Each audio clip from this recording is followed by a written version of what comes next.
I'd like to take you into this house of a friend of mine, in my imagination anyway. We are entering the house of the winemaker. Now, I'm not entering through the proper way, but this is the way you get in nowadays. This would probably have been one of their rooms. And then here, which to me is a sanctuary to Dionysus, it's like a temple space for me. Here is a 3,500-year-old winemaking press. A great clay press set on this shelf with a spout that came down into the bowl or the vessel below, so that the grapes could be pressed, the wine could be made. And this wine press you can see in the Museum of Scythia, and it's definitely a wonderful museum. It's well worth a visit if you're ever on Crete, southeastern Crete. So what I love about this, here I honor the goddess Dionysus, the goddess of the land, the goddess, she who is all the fruit, all abundance, and the god Dionysus, who is very much actually a Minoan, or better to say Ariadnean deity, Ariadnean culture deity, Minoan culture deity.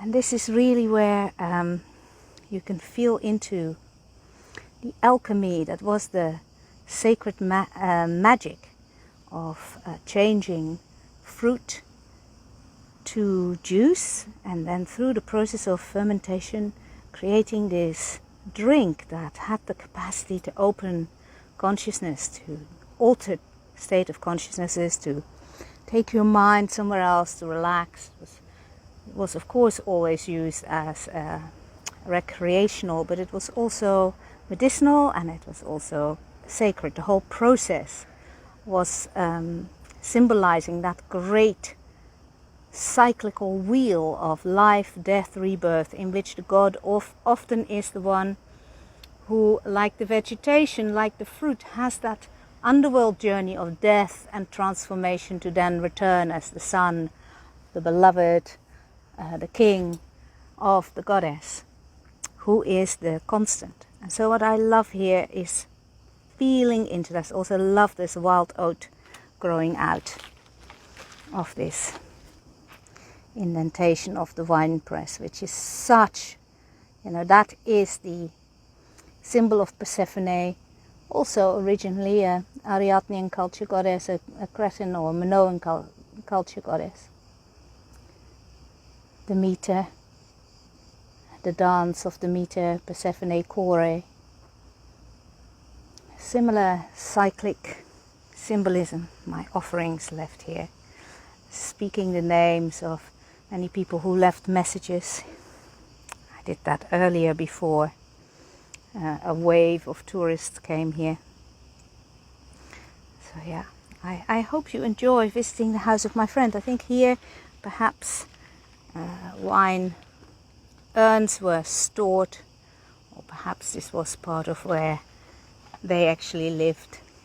Who knows? It's wonderful to use your imagination in a place like this. I give thanks to the ingenuity and the magic and the wisdom of the ancestors and their spiritual way of being that was interwoven with everything, with the mundane, every life, which was therefore not mundane, which was therefore part of the great sacred presence in all our lives. So I'm very grateful for that as I leave this little dwelling of the winemaker from 3,500 years ago and step back onto this Minoan road in Gournia.